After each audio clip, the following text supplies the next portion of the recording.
നമസ്കാരം, good morning. My വേൾഡിലേക്ക് എൻ്റെ എല്ലാ പ്രിയപ്പെട്ട കൂട്ടുകാർക്കും സ്വാഗതം. നല്ലൊരു ദിവസം ആശംസിക്കുന്നു. മുന്നോട്ട് നല്ലൊരു സക്സസ് ഉണ്ടാവട്ടെ എന്ന് ഞാൻ ഈശ്വരനോട് പ്രാർത്ഥിക്കുന്നു. അപ്പോൾ ഇന്ന് ഞാൻ നോക്കാൻ പോകുന്നത് നിങ്ങളുടെ വ്യക്തിയുടെ ഒരു കറണ്ട് സിറ്റുവേഷനാണ് ഞാൻ നോക്കാൻ പോകുന്നത്. നിങ്ങളുടെ വ്യക്തി ഇപ്പോൾ ഏതൊരു സാഹചര്യത്തിൽ കൂടെയാണ് പോകുന്നതെന്ന് നമുക്ക് മദർ യൂണിവേഴ്സിനോട് ചോദിക്കാം. ഇതൊരു ജനറൽ റീഡിംഗ് ആണ്, ജനറൽലെസ് ആണ്, ടൈംലെസ് ആണ്. ഇത് എപ്പോൾ മുതൽ നിങ്ങൾ കാണുന്നുവോ അപ്പോൾ മുതൽ നിങ്ങൾക്കിത് വാലിഡ് ആയി തുടങ്ങും. ഇത് എത്ര പേർക്ക് ഈ ഒരു എനർജി റെസനേറ്റ് ആവുമെന്ന് എനിക്കറിയില്ല. റെസനേറ്റ് ആവുമെങ്കിൽ മാത്രം നിങ്ങളിത് എടുത്താൽ മതി, അതല്ലെങ്കിൽ വിട്ടേക്കുക. നിങ്ങൾക്ക് ഈ ഒരു റീഡിങ് റെസനേറ്റ് ആവുകയാണെങ്കിൽ ഇതിൻ്റെ പോസിറ്റിവിറ്റി നിങ്ങളിലേക്ക് ക്ലെയിം ചെയ്യാം. നിങ്ങൾക്ക് അത് യൂണിവേഴ്സിനോട് നന്ദി പറയാം. ഓക്കെ, അതല്ലാന്നുണ്ടെങ്കിൽ നിങ്ങൾക്ക് വിട്ടുകളയാം. വളരെ പോസിറ്റീവോടുകൂടി കൂളായിട്ട് ശാന്തമായിട്ടുള്ള ഒരു സ്ഥലത്തിരുന്ന് ഈ റീഡിങ് കാണാം, റീഡിങ്ങുമായിട്ട് കണക്റ്റ് ആവാം. നിങ്ങൾക്ക് ഈ ഒരു സിറ്റുവേഷൻ നിങ്ങൾക്ക് മാച്ച് ആവുകയാണെങ്കിൽ ഈ ഒരു റീഡിങ് നിങ്ങളിലേക്ക് കണക്റ്റ് ചെയ്ത് ക്ലെയിം ചെയ്ത് യൂണിവേഴ്സിനോട് നന്ദി പറയാവുന്നതാണ്.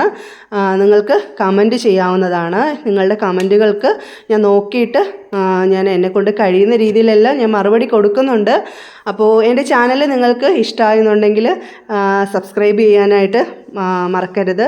ഓക്കെ, നിങ്ങളുടെ കമൻറ്റ് ബോക്സിൽ രേഖപ്പെടുത്തുന്ന ഓരോ കമൻറ്റും എന്നെക്കൊണ്ട് കഴിയുന്ന രീതിയിൽ സമയം കിട്ടുമ്പോഴൊക്കെ ഞാൻ നോക്കിയിട്ട് അതിനുള്ള റിപ്ലൈ കൊടുക്കാറുണ്ട്. ഞാൻ നോക്കാനിരിക്കുമ്പം മാക്സിമം ഞാൻ അതിന് റിപ്ലൈ കൊടുക്കാറുണ്ട്. തൽക്കാലം ഞാൻ പേഴ്സണൽ റീഡിങ് എടുക്കുന്നില്ല. ഇപ്പോഴത്തെ ഒരു സാഹചര്യം അതാണ്. എനിക്ക് അല്പം തിരക്കാണ്. എന്നാലും എന്നെക്കൊണ്ട് മാക്സിമം ഞാൻ എല്ലാം നോക്കുന്നുണ്ട്. നമുക്ക് റീഡിങ്ങിലോട്ട് പോകാം. അപ്പോൾ ഇന്ന് വന്നിരിക്കുന്ന സ്പ്രെഡ് എന്ന് പറയുമ്പോൾ അവരുടെ മനസ്സിൽ നിങ്ങളെ ഒരു പ്രൊട്ടക്റ്റ് ചെയ്ത് അവർ നിൽക്കുന്നുണ്ട്. അവർ ഇരിക്കെ നിങ്ങൾക്കൊരാപത്ത് വരാൻ അവർ സമ്മതിക്കില്ല എന്നുള്ളൊരു ആളുടെ എനർജിയാണ് ഇന്നിവിടെ വന്നത്. അവർക്ക് നിങ്ങളെ എത്രത്തോളം അവർ തഴഞ്ഞൊരു സമയത്ത് അതിൽ1000 ഇരട്ടി ഇപ്പോൾ അവർ നിങ്ങളെ ആഗ്രഹിക്കുന്നു, നിങ്ങളെ ഓർക്കുന്നു, നിങ്ങളെ ചിന്തയുണ്ട്, നിങ്ങളെക്കുറിച്ച് വല്ലാത്ത വേദനിക്കുന്ന ഒരു സാഹചര്യമാണ് അവർക്ക്. എന്ത് ചെയ്യണമെന്നല്ലോ ഒരു പ്ലാനിങ് ആണ് അവരുടെ മനസ്സിനകത്ത് എപ്പോഴും. പക്ഷേ അവർ നിങ്ങളെ കെയർ ചെയ്യുന്നുണ്ട്. അവരുടെ ഒരു പ്രൊട്ടക്ഷൻ എന്തായാലും നിങ്ങൾക്കുണ്ട്. നിങ്ങളെ ഓരോ കാര്യങ്ങളും അവർ വാച്ച് ചെയ്യുന്നുണ്ട്. നിങ്ങളുടെ പുറകെ തന്നെ അവരുണ്ട്. പക്ഷേ അവരൊരു സ്ട്രോങ് ആയിട്ടുള്ള ഒരു തേർഡ് പാർട്ടി സിറ്റുവേഷനിലാണ് ഇപ്പോൾ കടന്നു പോകുന്നത്. ആ തേർഡ് പാർട്ടി എന്ന് പറയുന്നത് ചതിയുടെ പര്യായമാണ്. അത്രയ്ക്ക് ഒരു ഡെവിളാണ് അവർ ഏത് രീതിയിലും ചതി പ്രയോഗിക്കാം എന്നുള്ള സാഹചര്യമാണ്. ആ ഒരു കാര്യം ആലോചിക്കുമ്പോഴാണ് നിങ്ങളുടെ വ്യക്തിക്ക് ഒരു എത്തും പിടിയും കിട്ടാതെ ഇങ്ങനെ നിൽക്കുന്ന ഒരു സാഹചര്യം, ഒരു ഭയം വരുന്നത്. കാരണം എന്ന് വെച്ചാൽ ഇമോഷണൽ ബ്ലാക്ക് മെയിലിംഗ് ആവാം, പല കാര്യങ്ങളും ആവാം. ആ ഒരു ഇതിൽ ഇങ്ങനെ സ്ട്രക്കായിട്ട് നിൽക്കുന്നതെന്നാണ് ഇതിനകത്ത് കാണാൻ കഴിയുന്നത്. അപ്പോൾ നിങ്ങളുടെ മനസ്സിലുണ്ടാവും ഇത്രയൊക്കെ ആയിട്ടും എന്താണ് ഈ വ്യക്തി എൻ്റെ അടുത്തൊന്നും പറയാത്തത്, എൻ്റെ അടുത്തൊന്നും തുറന്ന് പറയാത്തത്, ഇതിനൊരു പരിഹാരം കാണാത്തത് എന്നൊക്കെ നിങ്ങളുടെ മനസ്സിലുണ്ടാവും. അതിൻ്റേതായിട്ടുള്ള ഒരു കാരണം ഈ തേർഡ് പാർട്ടി സിറ്റുവേഷൻ തന്നെയാണ്. ഞാൻ ഈ പറഞ്ഞുവല്ലോ, ഇവരൊരു ചതിയുടെ പര്യായമാണ്. ഇവർ എന്തും ചെയ്യാൻ പറ്റുന്ന ഒരു മാനസികാവസ്ഥയിലുള്ള ഒരു തേർഡ് പാർട്ടിയാണ്. അവർ നല്ല രീതിയിൽ നിങ്ങളുടെ പേഴ്സണെ ഭയപ്പെടുത്തി വെച്ചേക്കുകയാണ്, നല്ല സ്ട്രോങ് ആയിട്ട് തന്നെ. അതുകൊണ്ടാണ് നിങ്ങളുടെ വ്യക്തി ഒരു കുഴഞ്ഞ ഒരവസ്ഥയിൽ, തലകീഴ, ഇത് ഹാങ്ഡ്മാൻ പറയുന്നത് വല്ലാത്തൊരു സിറ്റുവേഷനിൽ കൂടെ പോകുന്നത്. ഒന്നും പറയാനും വയ്യ, ഒന്നും ചെയ്യാനും ഒരു സ്ട്രോങ് ആയിട്ട് ഒരു തീരുമാനം എടുക്കാൻ പറ്റാത്തൊരു സാഹചര്യത്തിൽ കുടുങ്ങിക്കിടക്കുകയാണ് നിങ്ങളുടെ ആ ഒരു പേഴ്സൺ. ചിലപ്പോൾ ഒരു തുറന്ന് പറഞ്ഞ് ചിലപ്പം നിങ്ങളുടെ ഭാഗത്തുനിന്ന് ഒരു ആക്ഷനോ മറ്റോ ഉണ്ടായിക്കഴിഞ്ഞാൽ ഈ തേർഡ് പാർട്ടി എന്തും ചെയ്യാൻ കരുത്തുള്ള ഒരു സിറ്റുവേഷനിൽ നിൽക്കുന്ന ഒരു സാഹചര്യമാണ്. കാരണം അവരുടെ കയ്യിൽ നിന്ന് ഈ വ്യക്തി ഒരിക്കലും വിട്ടു പോകരുത്, അവരെന്തും ചെയ്യും എന്നുള്ളൊരു സാഹചര്യത്തിൽ നിൽക്കുന്ന ഒരു വ്യക്തിയാണ് ഈ തേർഡ് പാർട്ടി.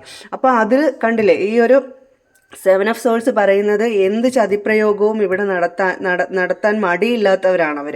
ആ ഒരൊറ്റ കാരണം കൊണ്ടാണ് ഇവർ ഈ ഒരു കണ്ണുകെട്ടിയ അവസ്ഥയിൽ കൂടെ ഇപ്പോൾ പൊയ്ക്കൊണ്ടിരിക്കുന്നത്. അവരെന്തായാലും നിങ്ങളെ ചിലപ്പോൾ വിളിക്കുന്നുണ്ടാവാം, മെസ്സേജ് ഇടുന്നുണ്ടാവാം.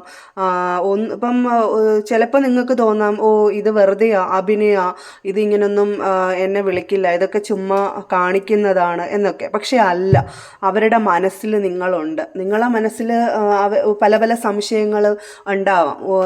ഇത് കാണിക്കുന്നതൊക്കെ ഒരിതാണോ, എന്തിനു വേണ്ടിയിട്ടാണ് ഈ നിൽക്കുന്നത്, ഇനി വേറെ വല്ല ഉദ്ദേശമാണോ, പഴയതുപോലെ എന്നെ ചീറ്റ് ചെയ്യുമോ എന്നൊക്കെയുള്ള ഒരു ചിന്ത നിങ്ങളുടെ മനസ്സിലുണ്ടാകും. പക്ഷേ ഇല്ല, ആ ഒരു പേടി, ഒരു ഭയപ്പാട് കൊണ്ടാണ് ഈ വ്യക്തി ഇങ്ങനെ നിൽക്കുന്നത്. അവർക്ക് നിങ്ങളെ മതി.